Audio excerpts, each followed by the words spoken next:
એવો જ એક પ્રસંગ બન્યો. આમ તો નિમિત્ત આપણા સંપ્રદાયના જે ભક્તો જેને કથા વાર્તાનો યોગ છે એને આ કથા ઘણી વખત સાંભળી છે. ઘણા નવા હરિભક્તો હશે એને પણ ખ્યાલ આવે. એને એમ થાય કે ભાઈ જન્માષ્ટમી, રામનવમી, અન્નકૂટ ઉત્સવ તો અમે સાંભળ્યો, પણ આ શાકોત્સવ તો આ સ્વામિનારાયણવાળા કરે છે. પણ એની પાછળનો ઇતિહાસ છે. ભગવાને વચનામૃતની અંદર લખ્યું કે ભગવાન જ્યારે આ ધરા ઉપર અવતાર ધારણ કરીને ચરિત્ર કરતા હોય ત્યારે ભગવાનની પ્રત્યેક લીલા જીવાત્માના કલ્યાણને અર્થે હોય. આ વસ્તુ સમજવા જેવી છે. એમાં મનુષ્ય ભાવ આપણે જોઈએ તો એની અંદર કોઈ વખત આપણને ભૂલ પડી જાય, પણ ભગવાનની જે પ્રત્યેક લીલા હોય એની પાછળ કંઈક મર્મ રહેલો છે. કોકનું રૂડું, જીવાત્માનું રૂડું કેમ થાય એવો ભાવ રહેલો છે, અને એ નિમિત્ત ઊભું કરવા માટે ગમે તે પ્રયોજન ભગવાન કરતા હોય. ઘણી વખત ભગવાન આપણને સમજાય એવી રીતે લીલા કરતા હોય, અને અત્યારે જે માનો સંપ્રદાયની અંદર આપણને એમ થાય કે બધું ડોળાયું છે, તો એની પાછળ પણ ભગવાનની કંઈક ઈચ્છા છે તમારી બધાની. આમાં મહારાજ કે ગણો મૂકવા દો મને, કોણ આમાં પાર નીકળે છે મારે જોવું છે. એ તો ભગવાનની લીલા. આપણે મનુષ્ય ભાવે જોઈએ તેમ થાય ને કે આ બધો ડખો છે, પણ હું આને ડખાની રૂપે નથી જોતો. હું એમ માનું છું કે આ કસોટીની પરીક્ષા છે કે આમાંથી કોણ પાસ થાય છે મારે જોવું છે. ભગવાન આપણી બધાની પરીક્ષા કરે છે. એટલે ભગવાનની પ્રત્યેક લીલા એ જીવાત્માના કલ્યાણને અર્થે હોય. અને મહારાજે એવી એક ચરિત્ર, દિવ્ય ચરિત્ર 200 વર્ષ પૂર્વે લોયાની અંદર કર્યું. પ્રસંગ એવો બનેલો, આપણે કથાની અંદર બહુ વિસ્તારથી લખ્યું છે, પણ બહુ સંક્ષિપ્તની અંદર આપણે પ્રસંગને યાદ કરીએ કે પ્રસંગ એવો બન્યો કે જ્યારે લોયાના જે ગામધણી એવા સુરાબાપુને ત્યાં એક વખત ચોરી થઈ એટલે ચોર લોકો આવ્યા અને ભગવાનની ત્યાં સુરાબાપુને ત્યાં આવીને ચોર ગાબડું પાડ્યું, એટલે દિવાલની અંદર મોટું બખું કર્યું અને અંદર પેઠા અને અંદર પટારાને તોડવા પ્રયત્ન કર્યો. ન તૂટ્યો, તાળું ન તૂટ્યું, એટલે પટારો આખો લઈને ગામની ભાગોળમાં જતા રહ્યા. આ બાજુ સવારે સુરાબાપુ ઉઠ્યા અને એમને ખબર પડી કે મારે ઘરમાં ચોરી થઈ છે અને પટારો ગાયબ છે. એટલે મનોમન સંકલ્પ કર્યો કે મારી જો આ મૂડી, મારી મહેનતની કમાણી છે, જો મને પાછી મળે તો મારે અડધો અડધ ભગવાનને અર્થે. એ ભગવાનને આપણે બધા દુઃખી જ્યારે મુશ્કેલીમાં આવે ભગવાનને યાદ કરીએ ને. એ ભગવાનને યાદ કર્યા કે મહારાજ મારે આ મુશ્કેલી આવી છે, જો મને એમાંથી હેમખેમ જો મને મારી મૂડી પાછી મળે ને તો હું અડધો અડધ સત્સંગને અર્થે, ભગવાનને અર્થે, સંતોને અર્થે હું વાપરીશ. અને આ સંકલ્પ કર્યો. અને ભગવાને કરવું એવું કે એમનો પટારો એ ચોર લોકોથી તૂટ્યો નહીં. એ પટારો ગામની ભાગોળમાં એમને મૂકીને ચાલ્યા ગયા. ગામ લોકોને ખબર પડી કે પટારો અહીંયા ભાગોળમાં પડ્યો છે. એને ઘરે લાવીને ખોલીને જોયું તો અંદર જે મૂડી હતી અકબંધ હતી. એ જોઈને રાજી થયા. અને રાજી થયા એટલે પોતાના ઘરના શાંતાબા જે એમના ધર્મપત્ની હતા એમને વાત કરી કે મેં આવો સંકલ્પ કર્યો છે કે આ અડધી રકમ મારે ભગવાનને અર્થે વાપરવી છે. ત્યારે વાલા ભક્તો, એમના ધર્મપત્ની બહુ સમજણ હતી એમને, એટલે કે બાપુ એક વાત મને કહો કે આ જો ચોર લોકોથી પટારો તૂટી ગયો હોત તો આ અડધી રકમ તમારા માટે મૂકતા જાત? તો કે એ કેમ બને? એ તો બધી લઈ ગયા હોત. ચોરના હાથમાં આવે તો કંઈ મૂકીને થોડી જાય. તો કે માનજો આપણા પ્રારબ્ધનું બધું ગયું હતું, આ તો ભગવાનની કૃપાથી પાછું આવ્યું છે ને, માટે બધું ભગવાનને અર્થે વાપરવું છે. આવી સમજણ એમની હતી. બાપુને વાત કરી કે બાપુ જાઓ ગઢપુર અને મહારાજને જઈને વાત કરો, પણ એવું નથી કે ત્યાં જઈને દાન આપી આવજો. ત્યાં દાન ન આપશો, કારણ કે ત્યાં દાન આપશો તો અહીંયાના ભક્તો રાજી રહેશે. આપણા ગામના બધા ભક્તો છે એમને ભગવાનના દર્શન કેમ થશે, ભગવાનનું સુખ કેમ આવશે, આજુબાજુના વિસ્તારના ભક્તોને આમના દર્શન થાય એવું કંઈક ઉત્સવ થાય. એટલે ઉત્સવ આપણા આંગણે કરવો છે. એટલે અમને ભગવાનને આમંત્રણ આપીને લઈને આવજો. અને પાછી એવી શરતે મૂકી હતી જો ભગવાનને લઈને ન આવો ને તો પાછા ન આવશો. આવી શરતે મૂકી હતી કે જો ભગવાનને નહીં તો ત્યાં સાધુ થજો. ના બાજુ બન્યું મારા સુરાબાપુ દરબારગઢની અંદર ગઢપુરમાં મહારાજના દર્શને આવ્યા અને આવીને વિનંતી કરીને ત્યાં પાંચાળાના જીવા બાપુએ આવીને ભગવાનને વિનંતી કરતા કે મહારાજ અમારે ત્યાં આવો.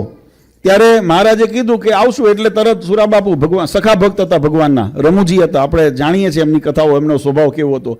એટલે સુરા ભગત આવીને સુરા ખાચર ભગવાનની આજુબાજુ આમ જોવા માંડ્યા. એટલે કે ભગવાન કે શું જોવો છો બાપુ? ત્યારે કે બાપુ મહારાજ હું તો જોઉં છું કોઈક બીજો ભગવાન હોય તો મને મળી જાય. એમ કે કેમ બીજો ભગવાન ગોતો છો? તો કે તમે અહીંયા જશો તો મારે તો ઘરે જવાનું મારું ટાળશો.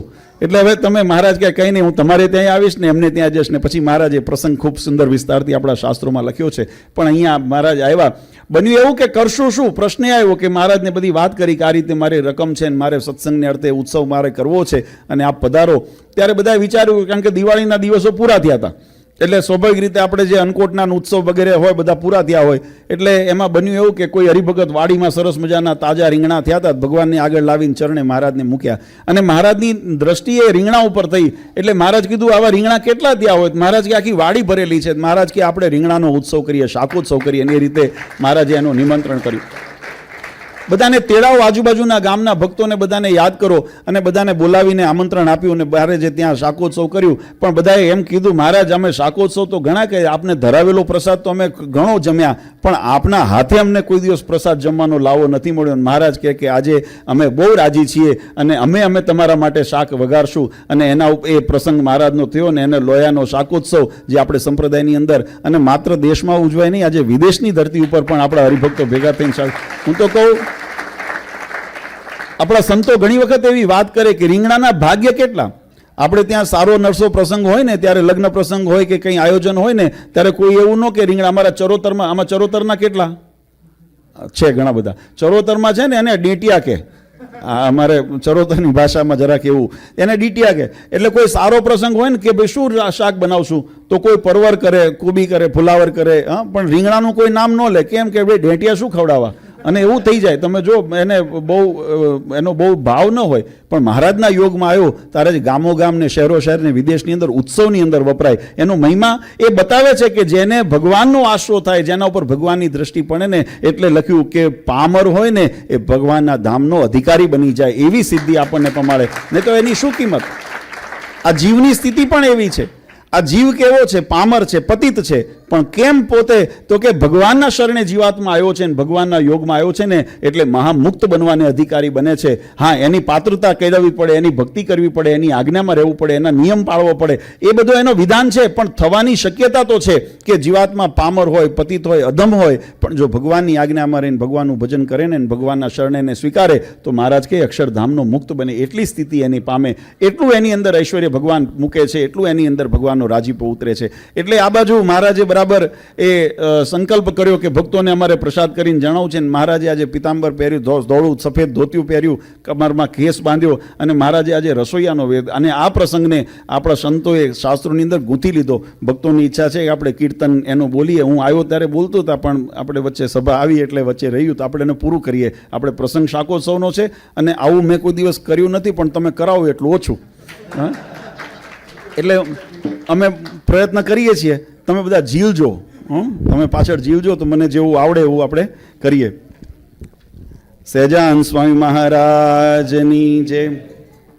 વળી વખાણું શાકોત્સવ લીલા કરી, વખાણું શાકોત્સવ લીલા કરી, વળી વખાણું શાકોત્સવ લીલા કરી, વળી વખાણું શાકોત્સવ લીલા કરી, નિરખ્યા કરતા સુંદર શાક જો, નયને નિરખ્યા કરતા સુંદર શાક જો, વળી વખાણું શાકોત્સવ લીલા કરી, વળી વખાણું શાકોત્સવ લીલા કરી, નિરખ્યા સુંદર કરતા શાક જો, નિરખ્યા સુંદર કરતા શાક જો. વાલા ભક્તો, ભગવાનના અનેક રૂપના દર્શન આપણે બધાએ કર્યા હશે. હા, કથાની અંદર ભગવાનના અનેક અવતારો, અનેક ચરિત્રોના અનેક રૂપના વર્ણન આવે છે. પણ આજે કંઈક નવું રૂપ ભગવાનનું દર્શન થાય છે, અને ભગવાન આજે પોતે શાક વઘારે છે. શાક બનાવવા માટે મહારાજ તૈયાર થયા છે. અને આવી લીલા કદાચ બીજા કોઈ ગ્રંથોની અંદર, શાસ્ત્રોની અંદર ન સાંભળી હોય એવા આજે સ્વરૂપના દર્શન થાય છે. અને આપણે એને મહારાજ કે વખાણું, એવા સંતોએ લખ્યું, પ્રેમાનંદ સ્વામીએ, કે આ વખાણવા જેવું આ અદ્ભુત જે દ્રશ્ય છે એને હું શું વખાણું, મારી પાસે એવા શબ્દ નથી. પણ આ દિવ્ય અલૌકિક દ્રશ્યના દર્શન સાક્ષી અમે બને, અમારે ધનભાગ છે. એવા ભાવ સાથે પ્રેમાનંદ સ્વામી લખે. મહારાજે આ વગાર કર્યો, એની અંદર એની મહત્તા શું હતી. મહારાજે સ્વયં એક તો રૂપ ધારણ કરીને રસોઈયાનું મહારાજ બનાવે. પછી એમાં લખાણું, દ્વાદશમણ એકાક્ષર તો વઘારમાં, દ્વાદશમણ એકાક્ષર તો વઘારમાં, જોવા આવ્યા શિવ બ્રહ્મા તજી નાખજો.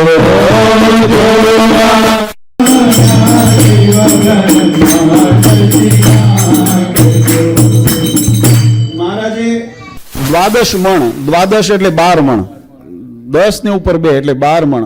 એકાક્ષર ઘી છે ને એનું એક અક્ષર જ છે. તમે જો આ બધા અનાજની અંદર કઠોળ આદિ બધાના નામ આવે ને એના ઘણા બધા અક્ષરો આવે. ઘી એક જ એવું છે કે જેને એકાક્ષરી કહેવાય.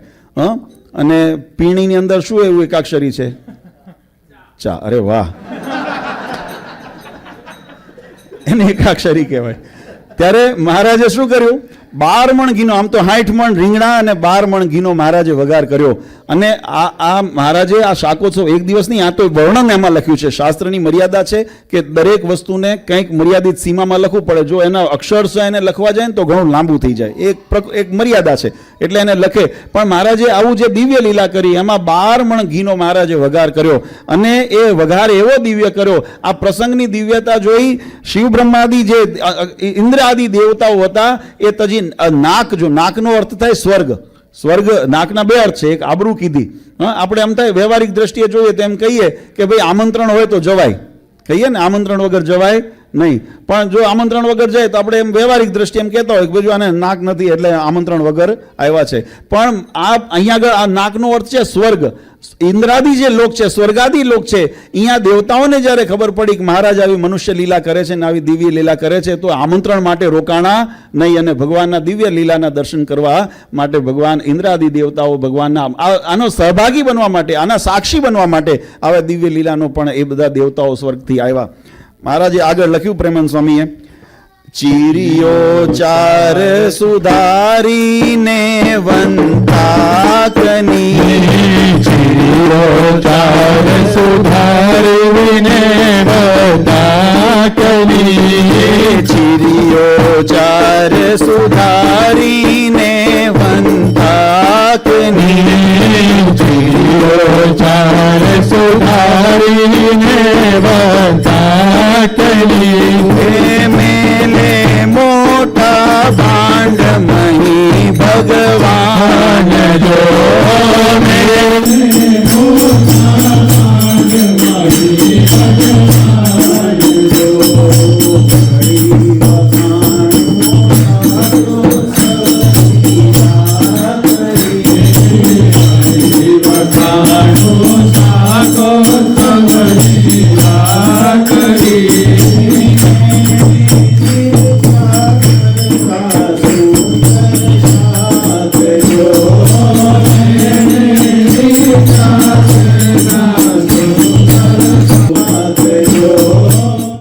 શાક અનેક રીતે કદાચ બનાવાતું હશે. ઓળવ બનાવે, એનો ઊંધિયું બનાવે, બધું બાફીને બનાવે. પણ મહારાજે આ એક સ્પેશિયલ અને શાકોત્સવની એની રેસીપી છે. આ સ્પેશિયલ રેસીપી આપણે શાકોત્સવમાં જ આવું જોવા મળે. આપણે ત્યાં કદાચ બટાકા રીંગણાનું શાક કરીને તો સુધારીને કટકા કરીને નાખીએ. અહીંયા મહારાજે આખા રીંગણાનું આજે શાક બનાવ્યું. આખા રીંગણાને એટલે 4 ચીરીઓ કરી મહારાજે. અને 4 ચીરીઓ કરીને એની અંદર બધા વિવિધ પ્રકારના મસાલા ભરી અને મોટા ભાંડ, ભાંડ એટલે મોટું વાસણ, મોટા તપેલા હોય ને એવા મોટા તપેલાની અંદર, કારણ 12 મણ ઘીનો વઘાર કર્યો, 60 મણ રીંગણા હતા તો નાના પાત્રમાં તો માય નહીં, મોટા મોટા વાસણો હતા ને એની અંદર ભગવાન પોતાના હાથે મૂકે છે. ચીરીઓ સુધારી હરિભક્તો સંતોએ એની અંદર બ્રહ્મચારી વગેરે જે સેવામાં હતા ચીરીઓ સુધારે, એની અંદર મસાલા લગાવે અને મહારાજ પોતાના હાથે લઈ અને એની અંદર મોટા ભાંડની અંદર એ ચીરીઓને મૂકતા. આગળ પ્રેમાનંદ સ્વામી કહે છે કે લવણ મસાલો હળદી મરચા માવજી, લવણ મસાલો હળદી મરચા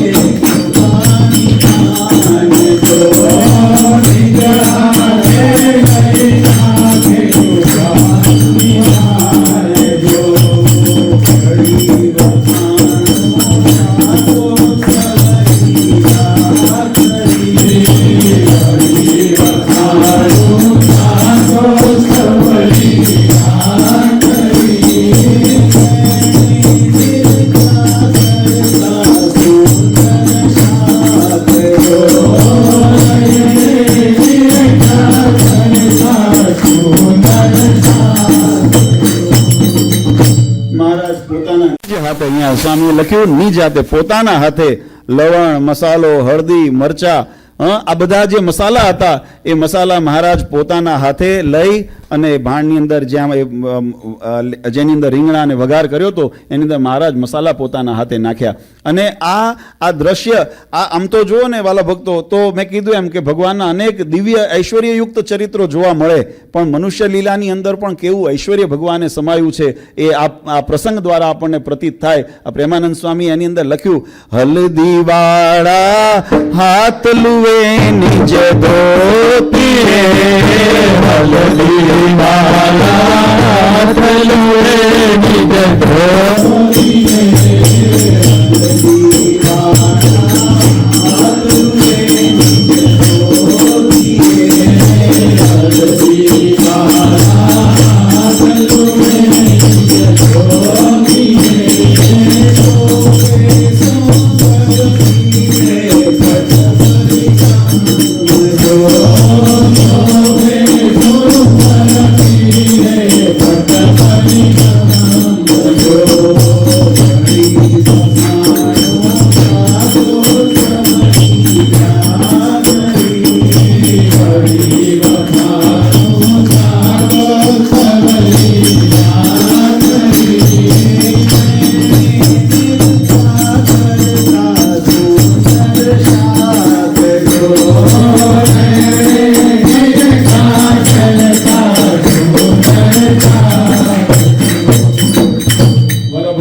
મહારાજ આજે સુંદર શાક વઘારે છે, એની અંદર લવણ, મરચા, હળદર વગેરે એની અંદર મસાલા નાખે છે, પણ મહારાજ મનુષ્ય ચરિત્ર જોડે જોડે કરતા જાય, ભક્તોની પરીક્ષા કરવા.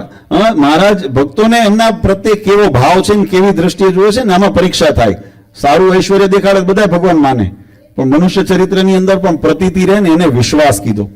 આ લોયાની અંદર મહારાજે એક બહુ સુંદર વાત કરી. આપણે પ્રસંગને આગળ વધારતા પહેલા બહુ સુંદર એક પ્રશ્નનો ઉત્તર મહારાજે પૂછ્યું કે આ જગતની અંદર જીવાત્મા જ્યારે સત્સંગી થાય ત્યારે એવો કેવો હરિભક્ત હોય, એની કેવી સમજણ હોય કે એ પોતે મૃત્યુનો ભય એનાથી ટળી જાય અને જીવતા પોતાને કૃતાર્થ માને. આપણે જગતની અંદર આ સંસારની અંદર કાયમ નથી આવ્યા, આપણે જવાનું છે, પણ છતાં એ ભય સતાવ્યા કરે છે, આપણને મૃત્યુનો ભય સતાવે છે અને કૃતાર્થપણું નથી મનાતું. મને બધું મળ્યા છતાં પણ આપણને શાંતિ થતી નથી, અજંપો રહે છે, અશાંતિ અંદર રહે છે, ઉદ્વેગ રહે છે, અને એવા માટે કૃતાર્થપણું નથી મનાતું, ખાલીપણું રહે છે. એનું મહારાજ કેવા હરિભક્તની સમજણ હોય ત્યારે એને થાય. ત્યારે મહારાજે 4 પ્રકારના ગુણ બતાવ્યા છે. ભગવાન સ્વામિનારાયણ વચનામૃતની અંદર લોયાના વચનામૃતમાં આ વાતની નોંધ લીધી. મહારાજ કે 4 પ્રકારના હરિભક્તોની સમજણ હોય ને તો એને મૃત્યુનો ભય ટળી જાય અને પોતાની જાતને કૃતાર્થપણું મનાય. એ કયું? એમાં મહારાજે પહેલું મૂક્યું. મહારાજ કે એક તો વિશ્વાસુ હોય. આ ગુણ શીખવા જેવો છે. જેને ભગવાનના વચનની અંદર, ભગવાનના સંતો એટલે કે શાસ્ત્રો સદરૂપે જે આપણને વચન કરતા હોય, ભગવાનની આજ્ઞાનું પાલન કરાવતા હોય, એવા જેને ભગવાન અને ભગવાનના એકાંતિક સંતો હોય એના વચનની અંદર જેને વિશ્વાસ હોય, અને વિશ્વાસ કેવો હોય કે મને મળ્યા પરબ્રહ્મ પુરુષોત્તમ નારાયણ એ મારા કલ્યાણના કરતલ છે, મારા મોક્ષના કરતા છે, અને એવો જેને વિશ્વાસ થઈ ગયો હોય એને પછી મૃત્યુનો ભય સતાવતો નથી ને પોતાને જીવતા જીવ કૃતાર્થ માને છે. કારણ કે એને ખબર છે કે મારે જીવતા પણ મને ભગવાન મળ્યા છે અને અંતે ધામમાં જઈશ ને શરીર છોડીશ તોય ભગવાનના ધામમાં જવાનું છે, અહીંયા મારે ભટકવાનું થવાનું નથી. એવો વિશ્વાસ જેને હોય ને એ થાય. મહારાજે બીજું ગુણ બતાવ્યું. મહારાજ કે જ્ઞાની હોય એની પણ સ્થિતિ આવી થાય. જ્ઞાની એટલે કે જેને પોતાની આત્મનિષ્ઠા દ્રઢ કરી હોય, પોતાના આત્મ સ્વરૂપને ઓળખ્યો હોય અને પોતાને દેહથી પરમ પોતાના રૂપને જ્યારે જાણે ત્યારે એમ ખબર હોય એને કે આ દેહ નાશવંત છે પણ મારો આત્મા છે ને તો ભગવાનના ધામ સુધી જવાનો છે. એવું જેને આત્મજ્ઞાન હોય, જેને સંસારનું જ્ઞાનનું રૂપ મહારાજે શાસ્ત્રોની અંદર બહુ સુંદર વિસ્તારથી બતાવ્યું. જ્ઞાનનું રૂપ એવું બતાવ્યું કે જેને આ જર અચરની જે જગત છે, આ સૃષ્ટિ છે, એની વિકતિ ખબર પડતી હોય, આમાં નાશવંત અને અવિનાશી એવા તત્વોનો ભેદ ખબર પડતો હોય, અને જ્યારે જીવાત્માને એવી આત્મનિષ્ઠા દ્રઢ થાય ને ભગવાનની સ્વરૂપ નિષ્ઠા દ્રઢ થાય એવો જ્ઞાની હોય ને ત્યારે એને સમજણ એવી પરિપક્વ થઈ ગઈ હોય કે એને જગતના વિષય વાસના અથવા તો મોહ માયા બંધન ન કરી શકે. આ જગતનો મૃત્યુનો અટળ જે સત્ય છે એ વસ્તુને સમજીને સ્વીકારે એટલે એનાથી ભય ન પામે અને ભગવાન પામ્યાનો એની ખુમારી હોય એટલે એનો કૃતાર્થપણું મનાય. આ જ્ઞાનોનું લક્ષણ છે. ત્રીજું મહારાજે કીધું કે ભગવાનની અંદર જેને પ્રીતિ હોય, પ્રીતિ હોય ને એનો એક ગુણ બતાવ્યો મહારાજ કે પ્રીતિ હોય એ ભગવાનની ગમતામાં વર્તે. પોતાના પીવું હોય, પોતાના પતિવ્રતા જેમ પત્ની હોય અને પોતાના પતિના ગમતામાં રહીને એને રાજી કરીને પોતે રાજી થતી હોય, એમ ભગવાનની સાથે જેને પ્રેમ છે ને ભગવાનના ગમતામાં વર્તે. અને મહારાજે ચોથું અંગ બતાવ્યું. આમ ત્રીજું અંગ પણ ક્રમની અંદર આપણે જોઈએ તો શૂરવીરતાનું અંગ બતાવ્યું. મહારાજ કે જેને શૂરવીરતા હોય ને એ શૂરવીરનું અંગનું લક્ષણ શું હોય તો મહારાજ કે શૂરવીરતાનું અંગ એ હોય કે પોતાની ઇન્દ્રિય અને અંતઃકરણ, જો કર્મ કરે છે ઇન્દ્રિયો અને વિચાર કરે છે અંતઃકરણ, મન બુદ્ધિ ચિત્ત અહંકાર, આ 4 પ્રકારના અંતઃકરણ, એ પોતાની ઇન્દ્રિયો અને અંતઃકરણને ભટકવા ન દે. જે શૂરવીર હોય ને, આપણે જગત ઉપર જીતવાની જરૂર નથી, આપણે પોતા ઉપર જીતવાની જરૂર છે. આપણે પોતાના ઉપર નિયંત્રણ કરવાની જરૂર છે. અને જેને પોતાની ઇન્દ્રિયોને વશ કરી, જેને પોતાના અંતઃકરણ એટલે મનને બુદ્ધિને જેને વશ કરી લીધું અને એ શૂરવીરતાથી રાખે કે મન ક્યાંક ભટકે કે ઇન્દ્રિયો ક્યાંય ભટકે ને ત્યારે ખબરદાર દઈને ઠપકો લઈને પાછી લઈ આવે, એને બીજે ભટકવા ન દે, એ શૂરવીરતા મહારાજ કીધી. એને ભગવાનના સ્વરૂપની અંદર પોરવે. મહારાજ કે એવી જેને શૂરવીરતા થઈ હોય, એવો શૂરવીર હોય ને એને ક્યારેય મૃત્યુનો ભય ન હોય, એને જીવતા જીવ પોતાને કૃતાર્થ મનાય. કારણ કે એની ઇન્દ્રિયોને અંતઃકરણને બીજા વિષયોમાં ભટકવા ન દે. એની શૂરવીરતા છે. ભગવાનની વિમુખ કોઈ કાર્ય થતું હોય ને તો એમાં જવા ન દે, લલચાય ને. નહીતર આપણે, મેં ગઈ પહેલાં પણ વાત કરી હતી કે આપણે આ સંસાર કેવો છે, લુબ્રિકેટિંગ બધું ઓઇલ ઢોરાણું હોય ને તો કેવું હોય, ફર્શ ઉપર જ્યારે ઓઇલ ઢોરાણું હોય, તેલ ઢોરાણું હોય અને આપણે જો બે સાવધાન રહીએ તો ફટ દઈને લપસી પડે ને. આ સંસારની અંદર માયાનો પ્રભાવ એવો છે કે જ્યાં બે સાવધાની રાખી ત્યાં લપટવાનું કામ થાય. પણ શૂરવીર હોય ને સજાગ હોય. એટલે અહીંયા આગળ મહારાજે જ્યારે ચરિત્ર કરતા ત્યારે મહારાજના આ ગુણોને, મારા જીવાત્માને ભગવાનની પ્રાપ્તિ થાય આવો ગુણ મહારાજ મનુષ્ય ચરિત્ર કરે ને ત્યારે આપણી વિશ્વાસને જોવે છે કે આ ભક્તને અમારામાં કેટલો વિશ્વાસ છે, અમારામાં શ્રદ્ધા કેટલી છે. આ પ્રશ્ન કોણ પણ જેને ભગવાનનો મહિમા હોય ને, મહારાજ કેવું ચરિત્ર કર્યું કે પોતાના હળદરવાળા હાથ હતા ને ધોતી ઉપર લુવે. હવે આપણને સામાન્ય મનુષ્ય હોય ને તો એને એમ થાય કે આને વિવેક નથી. કોઈ હોય તો હાથમાં રૂમાલ રાખે, ગમછો રાખે, કોઈ નેપકિન રાખે, અહીંયા આગળના પ્રમાણે પેલા પેપર નેપકિન રાખે, ટીશ્યુ પેપર રાખે, અહીંયા એવું રાખે. આ પોતાના પહેરેલા કપડા ઉપર, આ વસ્ત્ર ઉપર પોતે આ હાથ લૂવે છે અને હાથ લૂવે છે ને આમાં બનવા છે. અને કેવું પરીક્ષા કરીને મહારાજે આમાં થયું તો એવું કે જ્યારે મહારાજ આ ચરિત્ર કરતા હતા ને, વઘાર કરતા હતા, હળદીવાલા હાથ લૂવે નિજ ધોતીએ, પોતે ભગવાન જ્યારે ધોતીએ હાથ લૂતા હતા ને ત્યારે ચરોતર બાજુના કાશીદાસ, કાનદાસ વગેરે પાટીદાર ભક્તો ભગવાનના દર્શને આવેલા અને અનાયાસે ભગવાનના દર્શને આવેલા. ભગવાનની મહિમા સાંભળેલો સંતોના મુખે કથા વાર્તાના માધ્યમથી કે પરબ્રહ્મ પુરુષોત્તમ નારાયણ ધરા ઉપર મનુષ્ય ચરિત્ર કરે છે, દિવ્ય લીલાઓ કરે છે અને આવો મોટો ઉત્સવ કરે છે કે લાવ આપણે દર્શન કરવા જઈએ. કોઈ કૌતૂહલવશ, કોઈ જિજ્ઞાસાવશ બધા જઈએ ને જોવા, કે લાવ જોવા જઈએ. એમ બધા ભક્તોએ ભગવાનના દર્શન જોવાને માટે આવ્યા હતા કે લાવ જોઈએ તો ખરા ભગવાન કેવા હોય. અને અહીંયા આવીને જ્યારે જોયું ત્યારે ભગવાન બરાબર આ ચરિત્ર કરતા હતા. એ હળદરવાળા હાથ પોતાના ધોતી ઉપર લૂતા હતા અને મનની અંદર આ ભાવ આવ્યો કે આ તો મનુષ્યને, આને તો માણસ કેમ ગણવા, ભગવાન તો દૂરની વાત રહી. આને એટલો વિવેક નથી કે આ કપડું રખાય, ગમછો રખાય, કંઈ રૂમાલ રખાય. આ પોતાના ધોતીઓ આખું પીળું કરી નાખ્યું, ડાગા પાડી દીધા. હવે આને ભગવાન કેમ માનો ને એવો લઈને પાછા જતા હતા. કારણ કે ભગવાનની અંદર મનુષ્ય ભાવ પઠવાનો. મહારાજે કીધું ને વચનામૃતમાં, ભગવાનની પ્રત્યેક લીલા જીવાત્માના કલ્યાણને અર્થે હોય છે. આ ચરિત્ર પણ મહારાજે કર્યું, કંઈક એની પાછળનું મર્મ એ હતું કે પોતાના ભક્તોને પોતાના ઐશ્વર્યના દર્શન કરવા એક નિમિત્ત ઊભું કરવું હતું. અને નિમિત્ત ઊભું કરવા માટે મહારાજ એવી લીલા કરે. અને મહારાજે જોયું, દ્રષ્ટિ પડી મહારાજની કે આ ભક્તો પાછા જાય છે. એટલે મહારાજે પોતાની પડખે સંતો હતા એમને વાત કરી કે સંતો, કોઈ તરસ્યો હોય અને કૂવા કાંઠે આવે ને તરસ્યો પાછો જાય તેને કેવો ગણવો? ત્યારે સંતોએ કીધું, મહારાજ એ તો અભાગ્યો કહેવાય ને. આટલો પરિશ્રમ કરીને, મહેનત કરીને તમે કૂવા કાંઠે, નદી કાંઠે જાઓ ને તરસ્યા પાછા જાઓ તો આનાથી મોટો અભાગ્યો કોણ કહેવાય? અને એની અંદર પણ મર્મ છે સમજવા જેવો વાલા ભક્તો. આપણે 84 લાખ યોનિની ફેરા કરીને આપણે માંડ ભગવાનના કાંઠે આવ્યા છીએ. અને જો અહીંયા આવીને મોક્ષ ન કરી શકીએ અને લખ 84 ફરી માથે લખાય તો આપણા જેવા અભાગ્ય કોણ કહેવાય? એટલે સાવધાન થઈને મહારાજ કે સંતો કે સાવધાન થઈને આ સત્સંગ મળ્યો છે ને ત્યારે ભગવાન ભજી લેવા, કલ્યાણનું સાધન કરી લેવું. નહીં તો આ મનુષ્ય જન્મ એળે જશે, અન્ય જન્મ પૂર્વે એળે ગયા છે. આપણે જગતના ચાળા ચૂંથવાની અંદર આપણા અનેક ભાવ બગાડ્યા છે, પણ આ ભાવને આપણે બગાડવા દેવો નથી. માટે ભગવાનનું શરણું કરી લેજો અને ભગવાનને ભજી લેજો કે આ જન્મ છેલ્લો જન્મ થઈ જાય. એટલે સંતોએ કીધું, મહારાજે તો અભાગ્યો કહેવાય. ત્યારે મહારાજે કીધું કે જો ઓલા ભક્તો અમારા દર્શન માટે છેક ચરોતરથી આવ્યા છે, પણ અમને મળ્યા વગર, અમારા દર્શન કર્યા વગર પાછા જાય છે. પ્રેમાનંદ સ્વામી મહારાજની સામું જોઈને, મહારાજની સામે ઘડીક જોયું, પછી મહારાજના સખા ભક્ત હતા પ્રેમાનંદ સ્વામી, પ્રેમ સખી કહેવાતા. એટલે ભગવાનને કે મહારાજ આમાં એમનો વાંક નથી, વાંક તમારો છે. મહારાજ કે અમારો શો વાંક? અમે તો જો તમારો ભાવ હતો ને અમે તમારું શાક વગાડીએ છીએ, તમને હમણાં પ્રસાદ આપશું, તમને એની અંદર લાડ લડાવશું. ત્યારે સંતોએ કીધું મહારાજ અમે કથા વાર્તા કરતા હોઈએ ને ત્યારે તમારા દિવ્ય ચરિત્રના અમે દર્શન કરાવતા હોઈએ, દિવ્ય ચરિત્રોના વર્ણન કરતા હોઈએ. ભગવાને 3 છોગલાળી પાઘ ધારણ કરી છે, જરિયાની જામો પહેર્યો છે, કમરની અંદર કટિબદ્ધ બાંધેલો છે, બાજુની અંદર બાજુબદ્ધ બાંધેલો છે, હાથની અંદર વેડવીટીઓ પહેરેલી છે, પગની અંદર તોળા પહેર્યા છે, માણકી ઉપર સવાર છે, ગળાની અંદર વૈજંતી માળા છે, ફૂલના હાર છે. અમે આવું બધું વર્ણન કરતા હોઈએ. હાથમાં તાબેથો લઈને ઊભો હોય એવું વર્ણન અમે ક્યારેય કર્યું નથી. અને તાબેથો લઈને ઊભા હોય તો ઠીક, પણ મહારાજ તમે તમારી હામે તો જુઓ. અમે હવારે જ્યારે તમને વસ્ત્ર ધરાવ્યા ને ત્યારે તમને ધોળું ધોતિયું પહેરાવ્યું હતું, ના તમે પીળું કરી નાખ્યું. તમે પીળું પીતા, તમે પીધું. આ સંતોએ તો લખ્યું પીળે પટ શોભે પરિબ્રહ્મ જો, પરબ્રહ્મ પુરુષોત્તમ નારાયણ પીળું પીતાંબર પહેરીને ઊભા હોય એવા દર્શન થયા. કોણે થયા? કોણે થયા? જેને ભગવાનનો મહિમા હતો ને. બીજાને શું લાગે કે આ ધોતિયું પીળું બગાડ્યું? બીજાને શું દેખાય કે આ ધોતિયું બગાડ્યું? જેને મહિમા હોય એને શું દેખાય કે ભગવાન પીળું પીતાંબર પહેરીને જાણે શોભતા હોય ને એવો અહોભાવ એની અંદર થાય. પણ એ ભગવાનનો જેને નિષ્ઠા ને વિશ્વાસ હોય ને, એટલે પ્રેમાનંદ સ્વામીએ લખ્યું અક્ષર પર પુરુષોત્તમ જીએ નર વપુ ધર્યું, અક્ષર પર પુરુષોત્તમ જીએ નર વપુ ધર્યું. એ જાણે મોટા મુનિ એકાંતિક મર્મ જો, જાણે મોટા મુનિ એકાંતિક મર્મ જો.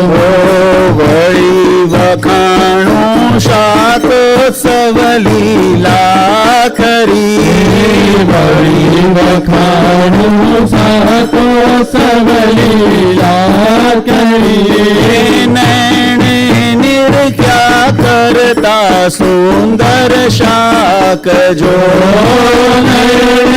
નિર્ખ્યા કરતા સુંદર શાક જો.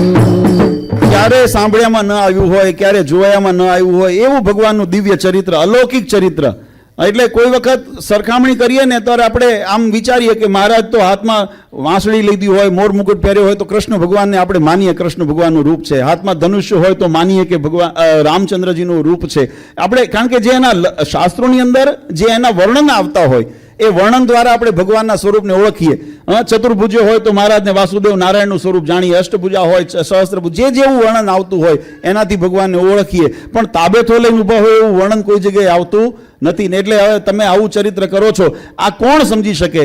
મહારાજને સંતો કે મહારાજ સંતો તમારું આ જે ચરિત્ર છે ને મહારાજ, આ મહામુનિ એકાંતિક જો હોય ને એને આ મર્મ સમજાય, એને એમ લાગે કે આ પીળું પીતાંબર પહેરીને ભગવાન શોભે છે. પણ બાકી સામાન્ય જે અબોધ જીવાત્મા હોય, અજ્ઞાની જીવાત્મા હોય એને તો શું દેખાય? એને તો એમ દેખાય કે જો આ ધોળતું પીળું કરી નાખ્યું. એટલે આવી આમાં એમનો વાંક નથી, વાંક તમારો છે. પણ પછી સંતોએ મહારાજને વિનંતી કરી કે મહારાજ એ તો અજ્ઞાની અબોધ જીવ છે, અમે કેટલી મહેનત કરીને આ જીવને તમારા સુધી લાવીએ, તમે આવા ચરિત્ર કરીને જીવને પાછો વાળી દેશો, જીવનું કલ્યાણ કોણ કરશે? તમારું બિરુદ છે કે તમે આ સંસારની અંદર અધમનું ધારણ છો, તમે કલ્યાણ કરવા માટે આ જગતમાં આવ્યા છો, અને તમે આવા ચરિત્રથી કોઈ અભાવ લઈને જતું રહે તો એ જીવાત્માનું મોક્ષ બગડે.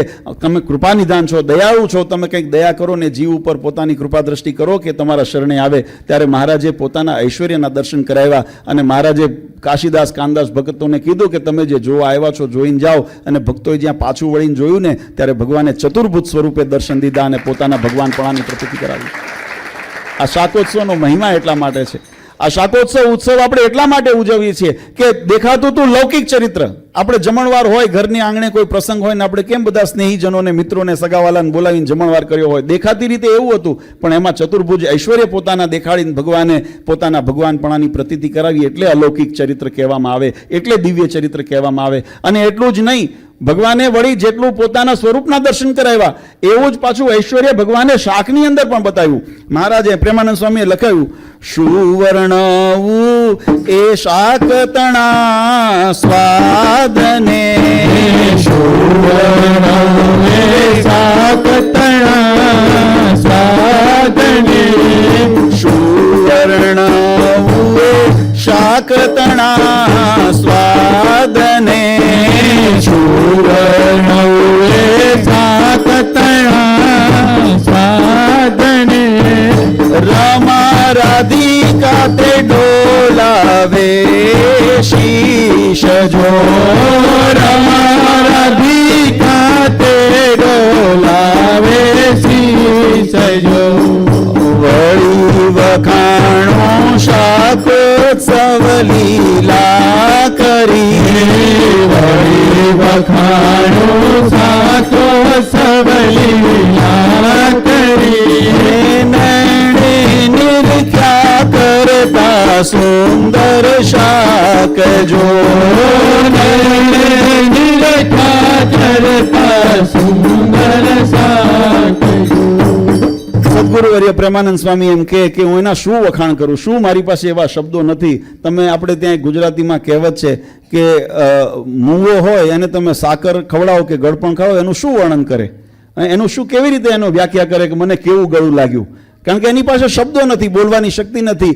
એમ પ્રેમાનંદ સ્વામી એમ કે હું એના શું વખાણ કરું એ દિવ્યતાને. જો કે આ કીર્તન છે એટલે કીર્તનની અંદર મેં કીધું કે મર્યાદા હોય એની અંદર પ્રસંગને, બાકી અન્ય ગ્રંથોની અંદર લખ્યું કે ભગવાને એ શાકની અંદર એવું ઐશ્વર્ય મહારાજે પ્રતાપ એની અંદર પથરાવ્યો કે એ શાકની અંદર એવો સ્વાદ આવતો, જેને જેવી રુચિ હતી ને એવો સ્વાદ આવતો. કોઈને મોહનથાળ ભાવતો હોય, કોઈને મેસૂબ ભાવતો હોય, કોઈને જલેબી ભાવતી હોય, કોઈને મોતૈયા ભાવતા હોય, જેને જેવી, કોઈને ફરસાણ ભાવતું હોય, જેને જેવી રુચિ હતી. અહીંના છોકરાઓ પ્રમાણે બર્ગર, પીઝા, ટાકો શું કહે ને એવું જ આવતું હોય ને બધું. જેને જેમાં રુચિ હોય, જેવું ભાવતું હોય એ શાક ખાય ને એને એવો સ્વાદ આવે. જો હું ઘણી વખત કહું છું કે કોઈ અણઘડ જે રસોઈઓ હોય ને એની અંદર ખાવાનું બનાવે એમ બરકત ન હોય, એમાં સ્વાદ ન હોય, બેસ્વાદું હોય. પણ કોઈ સારો રસોઈયો હોય ને તો સ્વાદિષ્ટ બનાવે, સ્વાદિષ્ટ બનાવી શકે પણ સ્વાદ ફેરવી ન શકે. એની અંદર એ ગમે તેટલો સારો નિષ્ણાત રસોઈયો હોય ને તો એવું ન થાય કે રીંગણા ખાઈને મોહનથાળનો સ્વાદ આવે.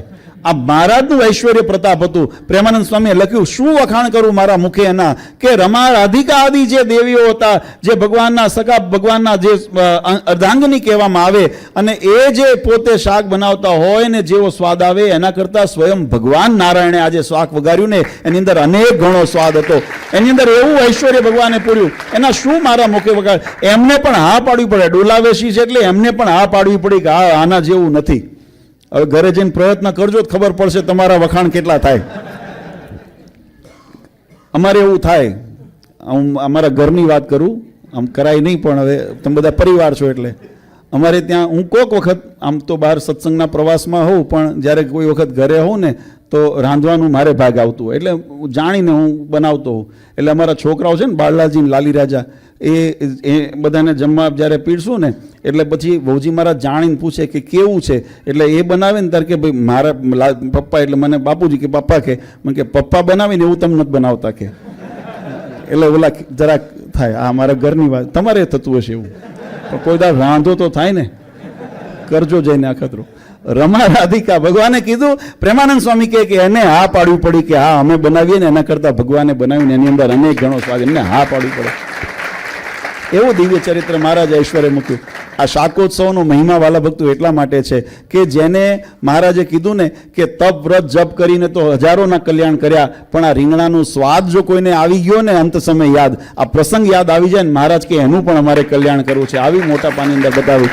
અને પ્રેમાનંદ સ્વામી કે આ ભાગ્ય કોણા મળે, આ કોણા ભાગ્ય હોય જેને આવા દર્શન થયા, જેને આ પ્રસાદ મળે. ત્યારે પ્રેમાનંદ સ્વામી લખે છે, ભવ બ્રહ્માસુરને તો સ્વપ્ને નવ મળે, ભવ બ્રહ્માસુરને તો સ્વપ્ને નવ મળે, ભવ બ્રહ્માસુરને તો સ્વપ્ને નવ